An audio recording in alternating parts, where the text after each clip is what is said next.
पुराने समय की बात है। मगध राज्य में एक बार खाद्यान्न संकट खड़ा हो गया। मौसम ने साथ नहीं दिया तो अन्न का उत्पादन कम रहा। राजा को चिंता हुई कि यदि इस समस्या का शीघ्र निदान न किया गया तो संरक्षित अन्नकोश खत्म हो जाएगा और संकट भीषण हो जाएगा।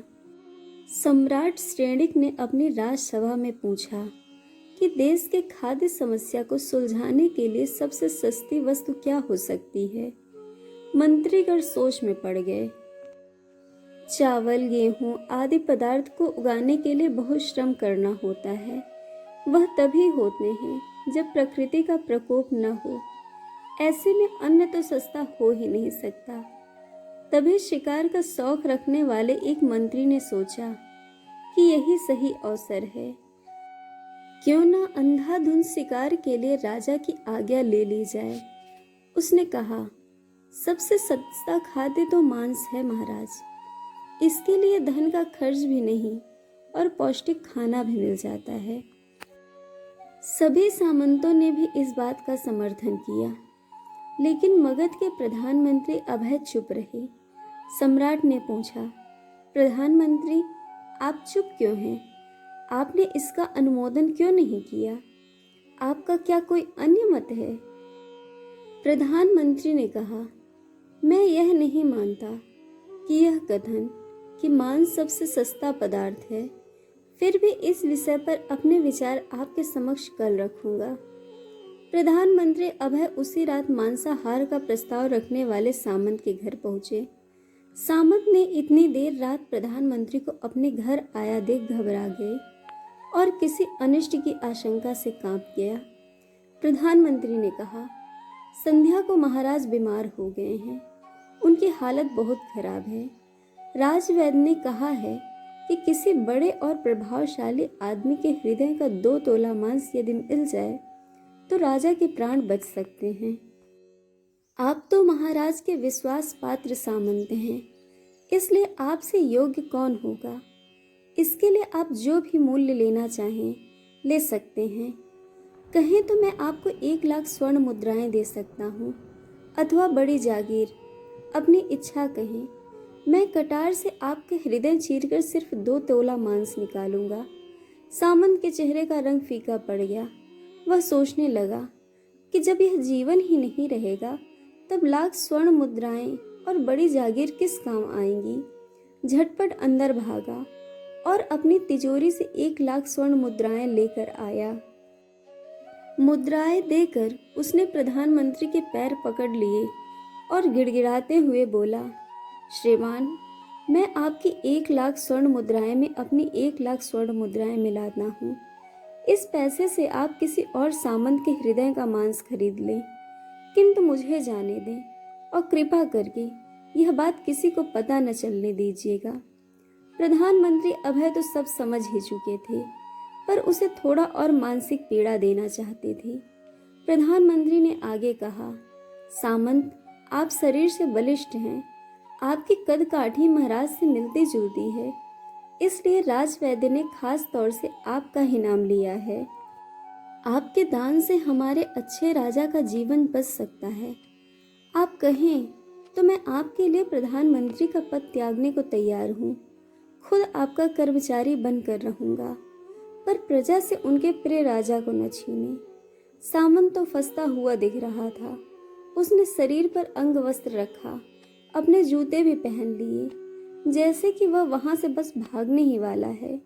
सामंत प्रधानमंत्री अभय के पैरों में लौट गया। उनसे याचना की, प्रधानमंत्री जी, मैं इस योग्य नहीं, और जब मेरे प्राण ही न रहेंगे तो फिर प्रधानमंत्री पद क्या करूंगा। राजा का सिंहासन भी मिले तो भी मैं उसका क्या करूंगा। आप चाहें तो मेरा सर्वस्व ले लें, पर मेरे प्राण न लें। मैं अपना भवन, अपना धन, सब कुछ आपको सौंपता हूँ और मैं रातों रात इस राज्य से निकल जाऊंगा। इतना कहकर वह अपने घुड़साल की ओर भागा और अपना घोड़ा साधने लगा। अभय भी पीछे पीछे गए और बोले, तुम अपना परिवार भी छोड़े जा रहे हो। सामंत बोला, श्रीमंत, अपने प्राण से ही प्रिय कुछ नहीं होता। जीवन ही न रहेगा तो परिवार कुटुंब क्या करूँगा, जीवन रहा तो ही सुख है। इतना कहकर उसने छलांग लगाई और घोड़े पर बैठ गया। वह चलने को ही था कि अभय ने घोड़े की रस्सी पकड़ ली। वह सामंत से बोले, भागने की जरूरत नहीं है, आराम से रहो, मैं किसी और के पास जाकर प्रयास करता हूँ। यह कहकर प्रधानमंत्री अभय वहां से चले गए। सामंत के जान में तो कुछ जान आई, लेकिन मन में बेचैनी बनी रही। उसकी नींद गायब हो चुकी थी। मुद्राएं लेकर प्रधानमंत्री बारी बारी से सभी सामंतों के द्वार पर पहुंचे।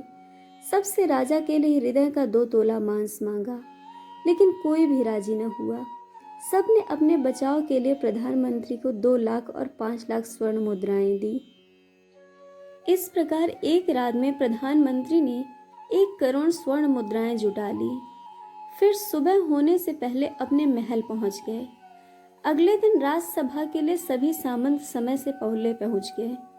सभी यह जानना चाहते थे कि राजा स्वस्थ तो हैं, लेकिन कोई किसी से भेद न खोलता था। सबको राजवैद्य की तलाश थी, उनसे ही कुछ सूचना मिल सकती थी। प्रधानमंत्री ने सैनिकों को आज्ञा दे रखी थी कि जब तक महाराज राजसभा में न जाएं, किसी सामंत को महल में न आने दिया जाए। राजा सभा के लिए अपने चिर परिचित गति से आए। उसी शान से आकर सिंहासन पर बैठे। सभी सामंतों ने देखा, लेकिन कहीं से भी उन्हें राजा अस्वस्थ न दिखे। उन्हें तो कुछ हुआ ही न था। क्या प्रधानमंत्री ने उनसे झूठ बोला था? हर सभासद के मन में यही प्रश्न चल रहा था। तब भी कोई किसी से और कुछ न बोलता था। तभी प्रधानमंत्री अभय आए और राजा के समक्ष 1 करोड़ स्वर्ण मुद्राएं रख दी। राजा ने पूछा, यह मुद्राएं किस लिए हैं, कहाँ से आईं? प्रधानमंत्री ने सारा हाल विस्तार से कह सुनाया कि 2 तोला मांस के लिए इतनी धनराशि इकट्ठा हो गई, पर मांस न मिला। अपनी जान बचाने के लिए सामंतों ने ये मुद्राएं दी हैं।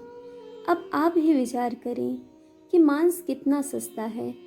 राजा को बात समझ में आ गई। उन्होंने प्रजा को कृषि कार्य के लिए अतिरिक्त परिश्रम करने का आदेश दिया। राज्य के अन्न भंडार से अन्न निकालकर श्रमिकों को दिया गया। उन्हें पौष्टिक सब्जियों की शीघ्र खेती करने का आदेश दिया गया। वह 1 करोड़ स्वर्ण मुद्राएं कृषि कार्य में लगी और श्रमिकों के कल्याण पर खर्च की गईं। किसानों की मेहनत रंग लाई। ऐसी साग सब्जियां तेजी से उगा ले गईं, जिनसे प्रजा की अन्न पर से निर्भरता भी कम हुई और वे पौष्टिक भी थीं। कुछ समय बाद मौसम अनुकूल हुआ तो अन्न भी उपजा। इस प्रकार खाद्यान्न का संकट टल गया। दोस्तों, यह जीवन अमूल्य है। हम यह न भूलें कि जिस तरह हमें अपनी जान प्यारी होती है, उसी तरह सभी जीवों को भी अपनी जान प्यारी होती है। हर जीव अपने अंतिम समय तक अपने प्राण बचाने के लिए संघर्ष करता है। जब असहाय हो जाता है तो उसे प्राण गंवाने पड़ते हैं। जिन जीवों को हम मार रहे हैं, उन्हें तो प्राण रक्षा के संघर्ष का अवसर तक नहीं दिया जाता। बर्बरता सिर्फ वही नहीं है जहाँ मानव का रक्त बहे। बर्बरता उन सभी कार्यों में है जहाँ जहाँ रक्त बहे। परंपरा है कि अंतिम सांसें गिन रहे जीव से आशीर्वाद लिया जाता है। कहते हैं उस समय वह देवत्व के निकट होता है। परंतु जिस जीव को हम खाने के लिए मार रहे होते हैं, वह अंतिम समय में आपको श्राप देता हुआ ही जाता है। सोचिए, अनजाने में हम सबसे कितना बड़ा पाप हो रहा है। दोस्तों, आपको कहानी कैसी लगी यह हमें कमेंट करके ज़रूर बताइएगा और चैनल को सब्सक्राइब, वीडियो को लाइक शेयर करना बिल्कुल मत भूलिएगा। वीडियो देखने के लिए आप सबका बहुत बहुत धन्यवाद। जल्द मिलेंगे एक और नई कहानी के साथ।